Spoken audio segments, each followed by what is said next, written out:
I'm Richard Pfeffer, and you are at the legendary Gritty McDuff's. We've been here for 30 years this year. We are the first brew pub in the state of Maine since Prohibition. Kind of like a Cheers with our own beer. A Cheers that makes their own beer. Everybody knows your name. Your mug number. Your mug number. Probably more than you really want them to know. So true.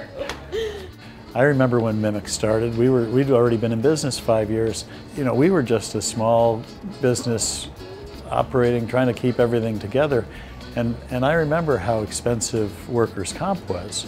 And MEMIC came in, and it took a while, and it was frustrating, but they chipped away at this bureaucratic system and promoted safety and did what was necessary to actually reduce workers' comp costs, which were putting people out of business.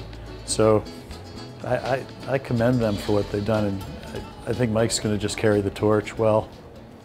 Congratulations on your new position. Very deserving. Thank you very much. Congratulations. Appreciate it. Yeah, it's a wonderful attribute to all that you've done for the company. And tell us about that. Thanks, I appreciate it. It's been a great 7 months now in the job, and as I tell everybody, I haven't screwed it up yet.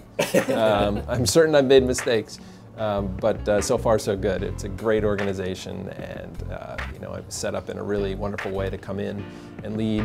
And you're right, it was not something that I would have imagined 23 years ago when I started at the company, or you know, way back when I graduated from the University of Maine with a degree in journalism. It certainly didn't say to me, you'll be a president of an insurance company one day.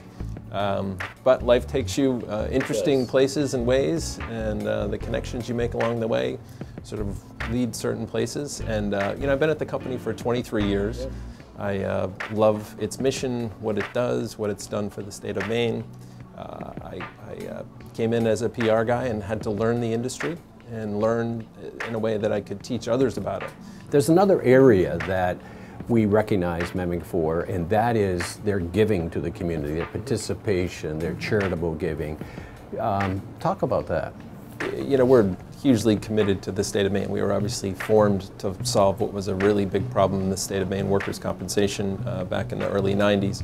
And we have more than 18,000 employers whom we insure in this state, and that's about 200,000 employees. So the economic health of our state matters a lot to us and is really at the core of who we are.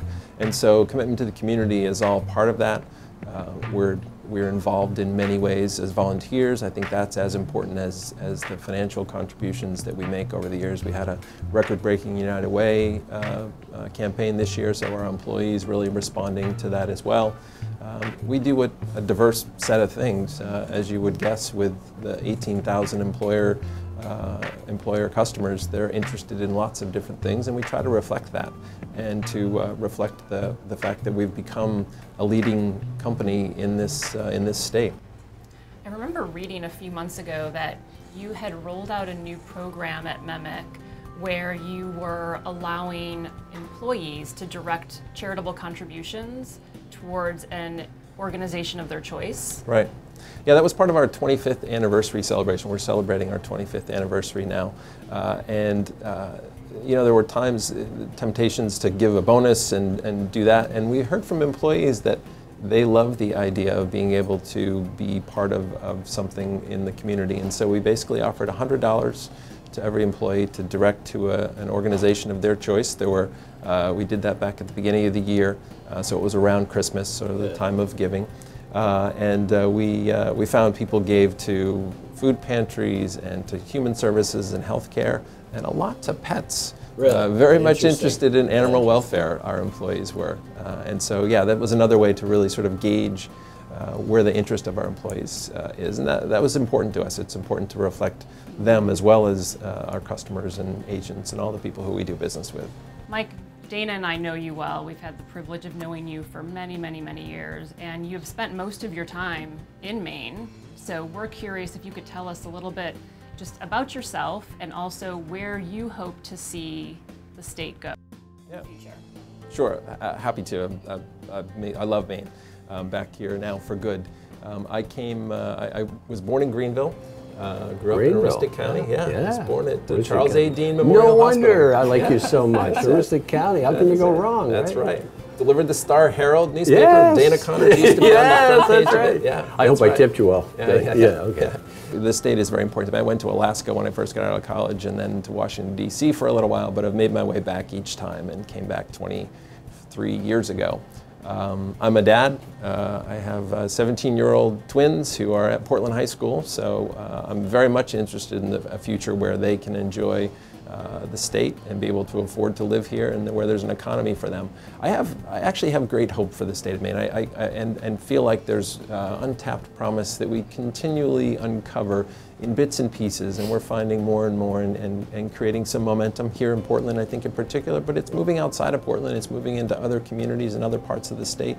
And as somebody who grew up in the rural part of the state, I certainly have a belief that it can happen again. As Governor Baldacci used to say, it's a mile into the woods, it's going to be a mile out. We've got some work to do, and we have to continually feed our business community in order to make sure that there are those jobs for folks in the future. Mike, here's to you for all you've done and all we expect in the future. Yes, congratulations. Thanks for joining us. Cheers.